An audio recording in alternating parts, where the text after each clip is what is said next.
Assalamualaikum warahmatullahi wabarakatuh. Di pertemuan hari ini, agendanya materinya mengenai struktur pohon dan kunjungan pohon biner ya. Kunjungan pohon biner kemungkinan di materi berikutnya, di video berikutnya. Di struktur pohon ini lanjutan dari materi sebelumnya ya, mengenai stack dan QQ. Saya perlihatkan ini slide yang dari kampus. Kita mulai dari definisi. Jadi pohon atau tree ini termasuk non-linear ya, yang didefinisikan sebagai data yang terorganisir dari suatu item informasi cabang yang saling terkait. Di sini ada kalimat non-linear ya. Kalau linear itu kan berurutan, kalau non-linear itu tidak berurutan. Kalau kita flashback ke semester sebelumnya, itu ada di mata kuliah logika algoritma di mirip-mirip dengan grab ya. Nanti coba akan saya jelaskan juga yang mengenai grab, saya coba flashback. Tetapi untuk sekarang saya akan fokus dulu ke apa itu tree. Nah, di sini kenapa dikatakan tree? Karena ibaratnya sebuah pohon ya, pohon terbalik. Jika pohon yang dalam tanda kutip normal itu kan akarnya di bawah. Kalau misalnya konsep dari tree di struktur data atau graph di logika algoritma, itu akarnya itu ada di atas. Makanya di sini root, ada root ya, ada root. Root ini kategorinya level 1, kemudian B, C, D ini level 2, di bawahnya level 3 dan seterusnya ya. Jadi root ini menjadi item puncak ya. Item yang bercabang ke item-item yang lain. Karena jika dilihat dari definisi di sini kan, sebagai data yang terorganisir dari suatu item informasi cabang. Jadi ada A itu bisa dipecah lagi jadi B, A itu bisa dipecah lagi jadi C, A itu bisa dipecah lagi jadi D, kemudian B dipecah jadi E, B dipecah jadi F, begitu seterusnya. Jadi kalau ilustrasi sederhana, misalnya perusahaan pusat ya, pusat, ada perusahaan yang berpusat di kota Jakarta misalnya, tapi cabangnya bisa di Karawang, bisa di Bandung, bisa di Palembang, di Aceh dan sebagainya. Nah, ibaratnya kalau seperti itu, ada hulunya, kemudian dipecah-pecah menjadi bagian-bagian kecil, tetapi masih mengacu kepada item awal atau hulunya tersebut. Ibaratnya seperti itu. Atau kalau misalnya ilustrasi yang lebih kelihatan, misalnya Anda bisa lihat struktur organisasi di sekolah atau di perusahaan. Nah, itu kan biasanya kalau di sekolah, kepala sekolah, bawahnya kepala sekolah apa, ada wakil kepala sekolah, ada bendahara dan sebagainya. Di desa ada kepala desa, ada sekdes dan sebagainya. Kalau di perusahaan ada presiden direktur atau direktur dan sebagainya. Nah, itu setiap item-item itu ya saling berkaitan. Ya, kalau di struktur data, item-item tersebut adalah data yang terorganisir. Data yang terorganisir, data yang saling terkait. Kemudian di dalam tree, nah, atau pohon, ini ada istilah-istilah ya, ada istilah-istilah. Nah, item-item di sini disebut node, sama istilahnya dengan linked list. Karena ini kan masih berkaitan ya. Linked list, stack, QQ, array, sampai hari ini ada tree, itu saling berkaitan. Tapi beberapa istilah ada yang sama, ada yang berbeda. Misalnya di sini ada node. Node itu artinya item-item. Ya, item-item yang ada di dalam tree. Mirip dengan apa yang ada di linked list. Ya, di sini ada istilah predecessor node yang berada di node tertentu. Misalnya di sini B merupakan predecessor dari E dan F. Coba kita lihat di sini. Nah, ini berarti predecessor dari E dan F. Alasannya apa ya di sini? Karena node berada di atas node tertentu. Suksesor node yang berada di bawah node tertentu. Nah, berarti E dan F merupakan suksesor dari B. Kemudian asentor, seluruh node yang terletak sebelum node tertentu dan terletak pada jalur yang sama. A dan B merupakan asentor dari F. Nah, sini ya. A dan B merupakan dari F. Nah, ini istilah-istilah ini ada descendant, ada parent, ada child, ada sibling. Ini contohnya dengan gambar yang tadi ya. Saya yakin nggak akan terlalu sulit. Jadi Anda nanti bisa coret-coret sendiri. Karena kalau belajar hanya mendengarkan saja atau hanya melihat saja itu tidak akan optimal. Nah, saran saya ke Anda yang gambar ini ya, gambar tree ini coba Anda gambarkan di kertas HBS atau kertas kosong, kemudian Anda coba tuangkan istilah-istilah ini ke dalam gambar yang Anda buat ya, supaya jelas maksud dan tujuannya. Nah, ini sampai subtree, size, sama height ya. Ada root juga, ada lip juga, ada degree ya. Ini saya harap Anda coba sekali lagi di HPS atau di kertas kosong supaya Anda bisa coba gambarkan ya, karena nggak akan terlalu sulit kok ini untuk dipahami. Kemudian pohon atau tree salah satu bentuk graph. Nah, ini bentuk graph terhubung yang tidak mengandung sirkuit. Maksudnya tidak mengandung sirkuit itu ada cabang yang putus. Kalau Anda lihat sirkuit itu kan nggak ada, muter aja ya. Coba Anda cek, yang sering nonton MotoGP pasti tahu lah bahwa sirkuit itu ya muter. Sejago-jagonya Valentino Rossi, Marc Marquez balap, ya itu muter balapnya. Nah, itu sirkuit. Ya, bukan biskuit ya, tapi sirkuit. Sirkuit itu artinya tidak ada garis putus seperti angka 8. Ya, angka 8 kan muter aja, tidak ada garis putus. Nah, kalau misalnya graph ini ada garis putusnya. Ya, karena di sini nih. Karena merupakan graph terhubung pada pohon tree selalu terdapat path atau jalur yang menghubungkan setiap simpul dalam dua pohon. Pohon atau tree dapat juga didefinisikan sebagai kumpulan elemen, disebut dengan akar atau root, dan sisa elemen lain yang terpecah menjadi sejumlah himpunan yang tidak berhubungan disebut pohon atau subtree atau cabang. Ya. Coba aja Anda lihat pohon yang beneran ya di depan rumah Anda atau pinggir jalan. Itu kan paling ujung daun itu kan tidak terhubung. Ya, tidak terhubung. Artinya ada ujung yang pasti tidak mengandung sirkuit. Nah, makanya di sini kan bentuk graph terhubung yang tidak mengandung sirkuit.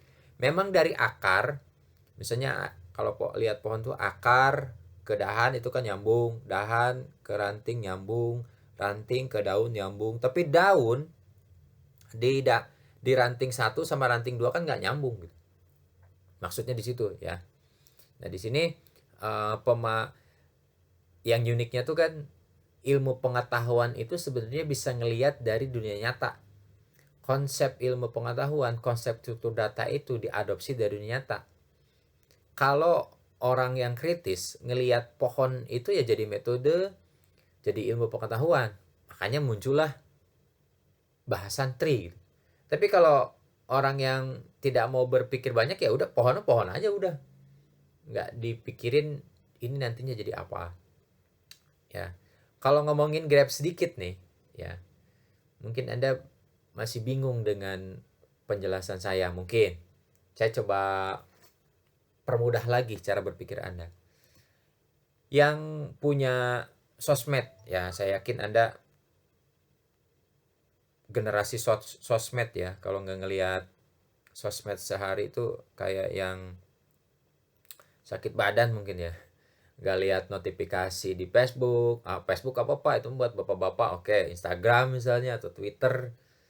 Nah, saya yakin Anda berinteraksi dengan medsos.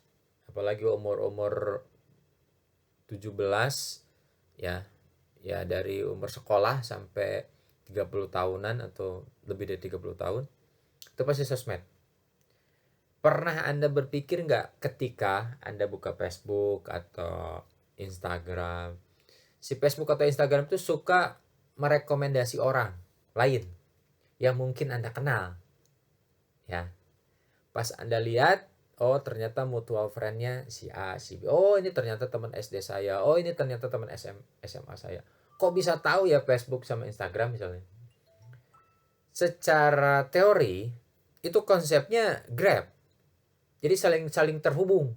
Ya, Anda punya teman, temannya Anda itu teman Anda juga.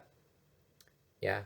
Teman Anda punya teman, ternyata teman baik Anda waktu kecil. Nah, itu kan nyambung tuh. Nyambung. Makanya jangan aneh kalau misalnya sosmed itu dalam tanda kutip kok bisa tahu ya? Kok bisa tahu ya? Ya karena memang konsepnya ada di Grab.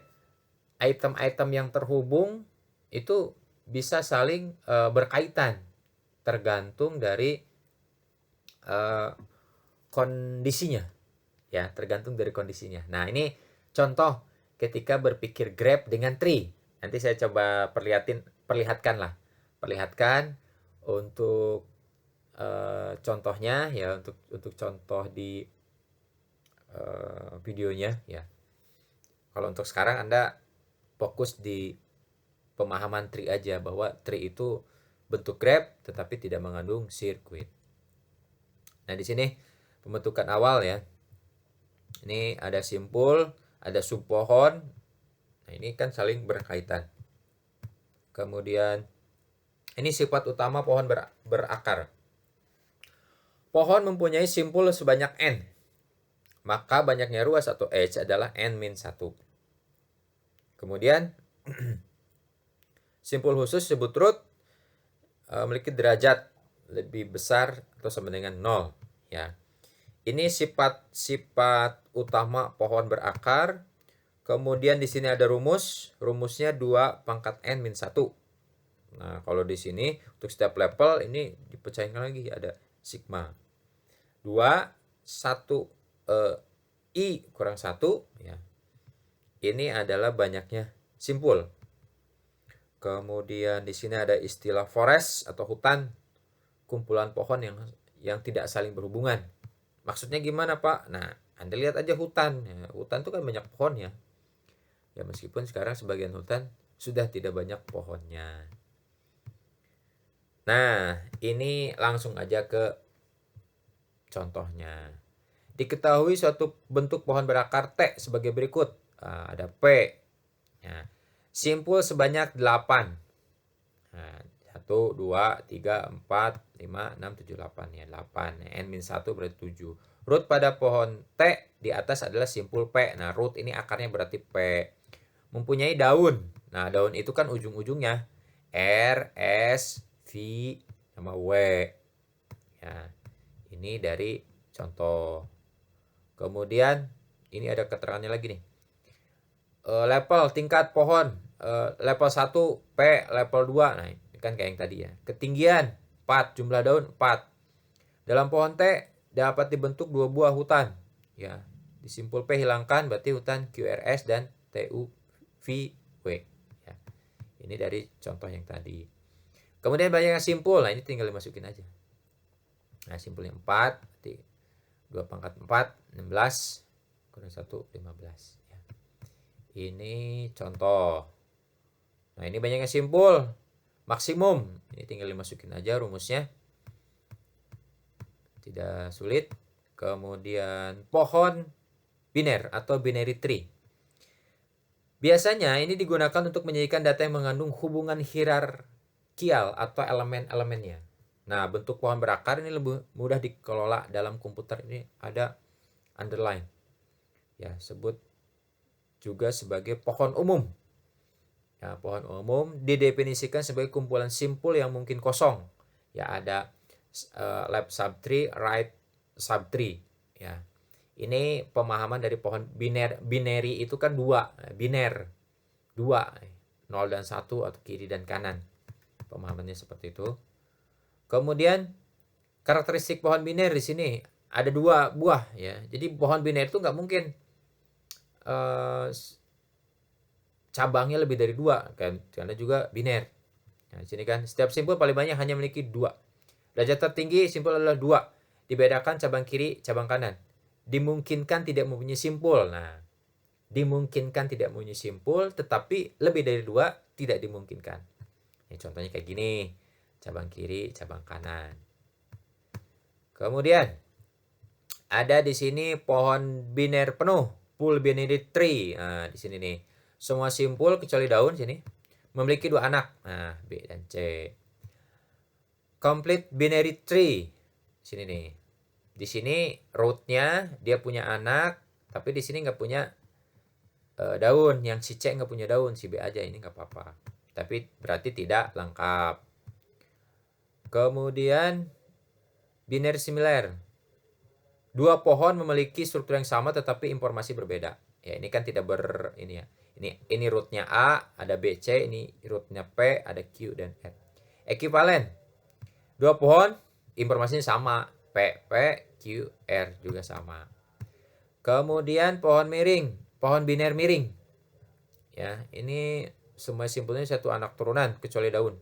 Kalau daun di sini kan di ujung tidak ada. Ya, satu semuanya. Di pohon. Kemudian ini deklarasi 2 buah pointer ke cabang kiri, cabang kanan. Ya, ini deklarasi statement di codingannya. Nah, ini ilustrasinya kayak gini. Ada root, kiri, kanan. C kiri ini punya daun juga. Daun kiri ini punya daun kiri, daun kanan. Yang kanan juga sama. Ya, ini ilustrasi seperti ini. Kemudian penyajian. Nah, penyajian tree ini dibuat dengan menggunakan linked list secara rekursif. Ya, rekursif berulang-ulang. Kemudian linked list digunakanlah double linked list non-circular. Ini udah disampaikan. Data yang pertama kali masuk ini akan menjadi akar. Ya, data yang lebih kecil akan masuk. Nah, ini nih. Data yang lebih kecil dari node root akan masuk menempati kiri, sedangkan jika lebih besar akan masuk ke kanan. Ini ada contohnya di sini. Ini nih. Ini pohon biner. Ya. Rootnya adalah H. Ketika node berikutnya adalah A misalnya. A itu kan urutan abjad kan lebih kecil ya. Makanya dia akan disimpan di sebelah kiri. Ketika masuk lagi K, karena lebih besar daripada root, maka akan masuk ke K. Oke. Berikutnya misalnya masuk C. Masuk C ini lebih kecil daripada H, lebih besar daripada A, maka dia akan masuk ke sebelah kanan. Kemudian masuk J, lebih besar daripada H, lebih kecil daripada K, maka akan berada di J. Kemudian masuk L, lebih besar daripada H, lebih besar daripada K, maka akan masuk ke sebelah kanan.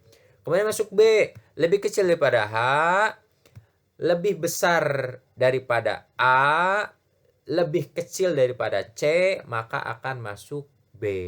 Jadi gitu untuk penggambaran pohon biner. Saya ulang sekali lagi. Root yang pertama, node yang pertama menjadi root, yaitu H. Ya, H. Misalnya masuk lagi node A misalnya. Karena lebih kecil daripada H, dari urutan abjad, itu menempati posisi sebelah kiri. Kemudian masuk lagi huruf K. Karena lebih besar daripada H, maka akan masuk ke sebelah kanan. Berikutnya masuk node C. Karena lebih kecil daripada H, ke sebelah kiri. Karena lebih besar daripada A, maka akan masuk menempati sebelah kanan. Kemudian masuk J. J itu lebih besar daripada H, lebih kecil daripada K, maka akan masuk ke sebelah kiri. Kemudian masuk node L. Lebih besar daripada L, lebih besar daripada K, maka akan masuk ke sebelah kanan. Dan yang terakhir di sini masuk node B. not B itu lebih kecil daripada H, lebih besar daripada B, lebih besar daripada A, lebih kecil daripada C, maka menempati posisi sebelah kiri ya. Jadi ini contoh penggambaran dari pohon binet. Patokannya dari root itu kalau kecil sebelah kiri, besar sebelah kanan. Begitu seterusnya ya. Nih. Nah, ini latihannya. Coba Anda gambarkan pohon binet dari barisan bilangan. 12 ini root, 2 ini root. Nah, ini tinggal ngikutin. 22 apakah lebih besar lebih kecil daripada 12? Begitu seterusnya ya. Jadi saya harap ini dikerjakan. Apakah dikumpulkan atau tidak? Dikerjakan dulu. Nanti pasti dikumpulkan. Siap-siap aja. Dikerjakan di kertas lembar. Jangan dikirim ke WA saya. Disimpan dulu aja. Nanti biasanya saya minta di-upload ke link yang akan saya share. Jika ada yang mau disampaikan boleh, jika ada yang ditanyakan boleh, terutama masalah presentasi di sekitar 1 atau 2 minggu ke depan. Mohon maaf jika ada kata-kata yang kurang tepat. Saya tutup penjelasan tri hari ini. Wabillahi taufiq wal hidayah. Wassalamualaikum warahmatullahi wabarakatuh.